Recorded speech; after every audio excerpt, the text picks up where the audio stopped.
Salam sejahtera buat penonton video ini. Beberapa hari lalu saya mengikuti pembicaraan di podcastnya Deddy Corbuzier dengan Bapak Mahfud MD.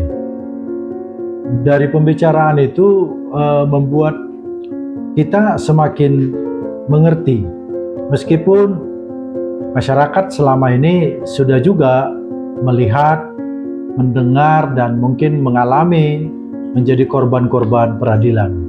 Nah, jadi dalam pembicaraan mereka itu, bahasan-bahasan yang dilakukan itu memang seputar bagaimana kenakalan-kenakalan hakim dalam menangani suatu perkara. Dan itu kan bermula dari tertangkapnya Jarod Rikar yang beberapa waktu lalu itu menimbulkan pemikiran atau gundah di hati masyarakat.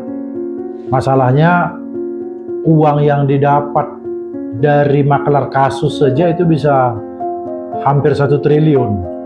Jadi ketika Bapak Mahfud MD memberikan pemaparan itu, ya semakin mulailah kita melihat betapa rusaknya, betapa jahatnya, dan betapa bobroknya peradilan yang mereka jalankan itu. Jadi dari pemaparan itu misalnya dikatakan begini, bahwa di Mahkamah Agung itu ada 2 lift, yang satu lift itu untuk dipakai para hakim-hakim yang biasa dan mungkin pegawai-pegawai yang lainnya untuk mungkin melakukan aktivitas dan tugas-tugas. Kemudian satu lagi ada lift yang dinamakan dengan lift kompi.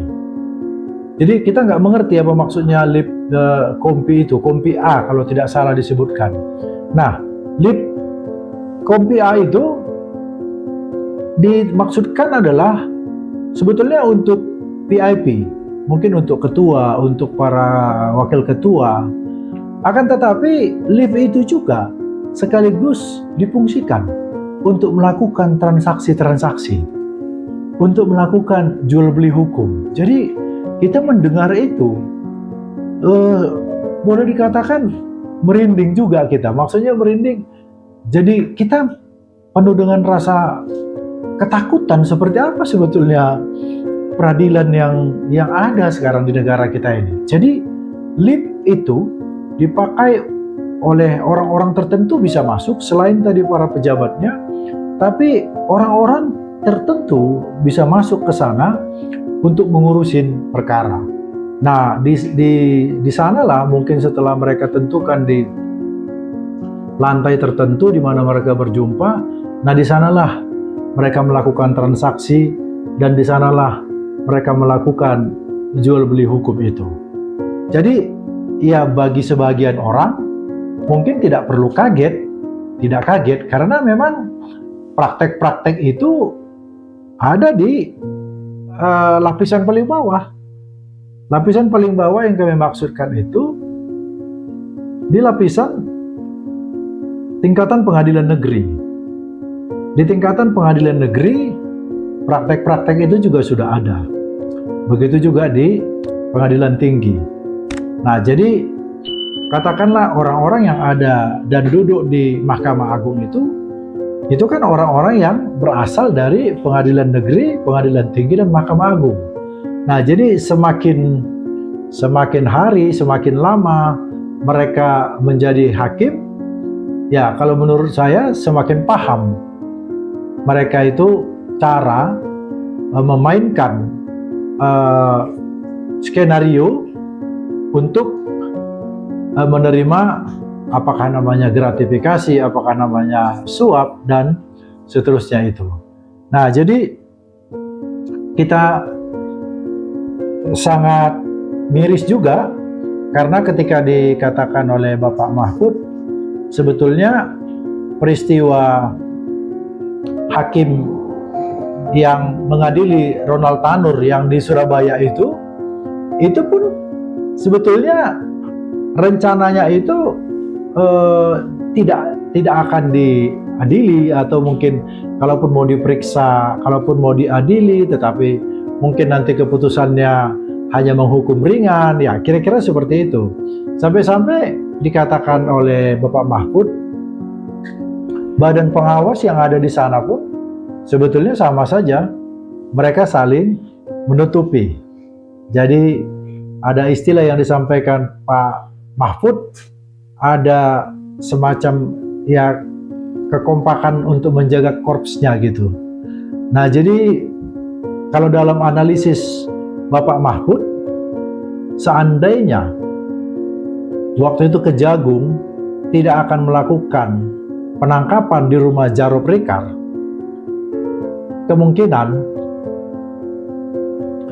kemungkinan perkara itu, perkara usulan dari KY itu tidak akan di follow up. Karena kita tahu bersama bahwa usulan KY adalah agar ketiga hakim ini dipecat, begitu.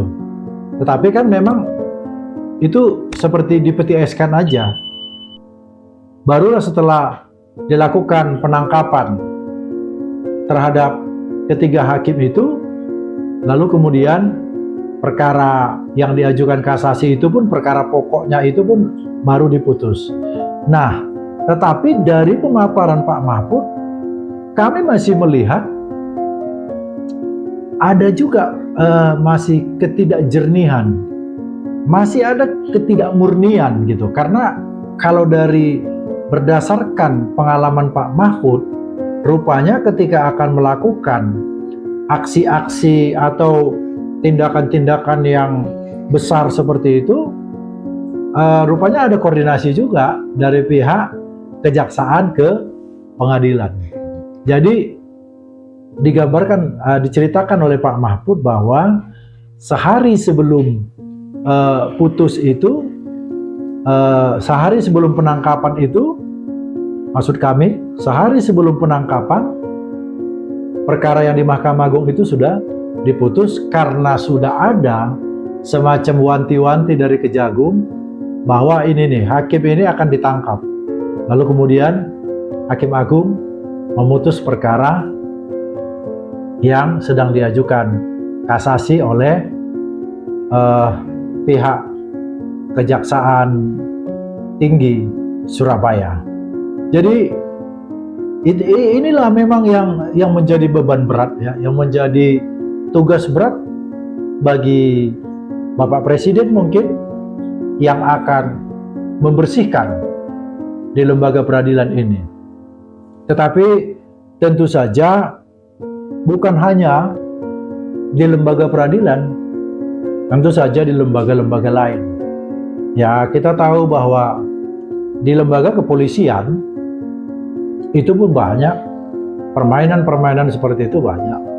Nah, kalau kita juga mau buka-bukaan, kalau kita juga mau jujur, di kejaksaan juga banyak.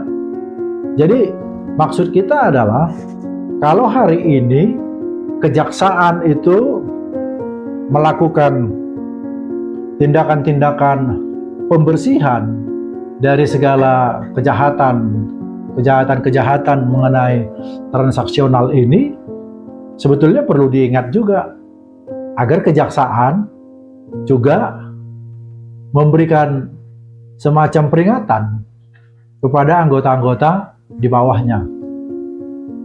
Kalau bagi kami praktisi, kami tentu tahu di mana-mana saja itu ya. Banyak sekali yang mereka bisa lakukan, yang mereka bisa transaksikan kewenangan-kewenangan itu. Ya, mungkin dalam beberapa video saya yang lalu, misalnya kita tahu polisi, kejaksaan, mereka punya hak untuk menahan. Jadi dalam proses penahanan ini saja, di sana sudah ada peluang untuk bermain. Bagaimana seseorang yang harusnya misalnya ditahan menjadi tidak ditahan. Nah, itu di sana ada transaksional. Ya, kalau di kejaksaan bagaimana misalnya selain dari persoalan penahanan, persoalan tuntutan. Bagaimana tuntutan ini bisa diatur sedemikian rupa sehingga rentut yang dinamakan dengan rencana tuntutan itu bisa distel ancaman atau tingginya tuntutan yang akan dibacakan di persidangan. Nah, tentu semua lintas sektoral tentunya, tetapi mungkin akhir-akhir ini yang menjadi sorotan tajam itu adalah tentang aparat penegak hukum. Secara khusus lagi kalau kita mau mengkerucutkan adalah hari ini bicara tentang lembaga peradilan. Hari ini bicara tentang hakim-hakim. Apalagi baru saja mereka memohonkan agar gaji dan tunjangan dari para hakim itu dinaikkan. Jadi maksudnya janganlah ketika negara sudah merespons kebutuhan dari para hakim ini, abai dan justru menyalahgunakan kewenangannya. Nah, kenapa kami masyarakat menyoroti ini?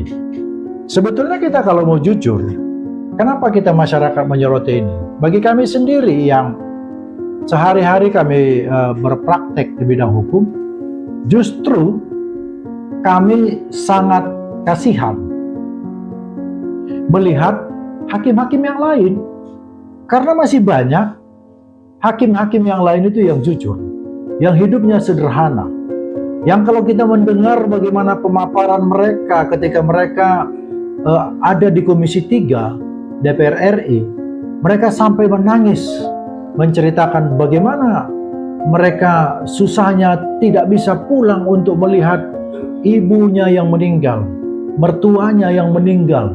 Mereka tidak bisa lihat hanya karena persoalan uang. Jadi patut rasanya kita selalu menyuarakan hal ini. Supaya apa? Supaya institusi itu tidak tercoreng.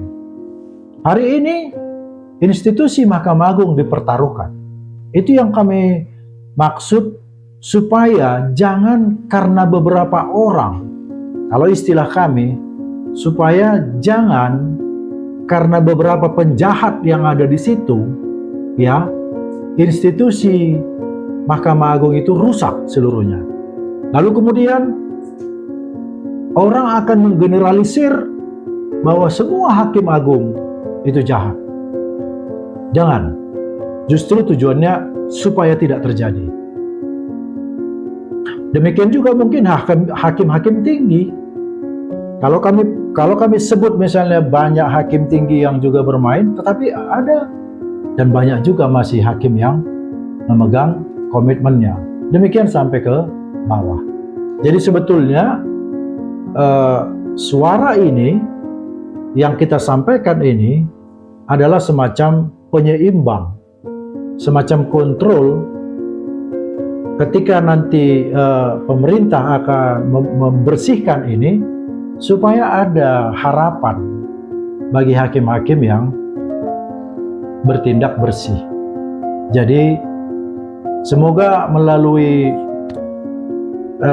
tayangan ini, semoga melalui pembicaraan-pembicaraan seperti ini yang mungkin sering kita lihat di podcast-podcast, itu membuat pemerintah juga lebih sigap, pemerintah juga lebih tegas dan lebih masif dalam pemberantasan ini. Begitu pula dengan para hakim yang ada di dalam, yang menjalankan tugasnya untuk semakin yakin bahwa tindakannya di dalam bertindak bersih itu tidak salah. Itu tentu mendapat penghargaan. Terima kasih. Selamat sore.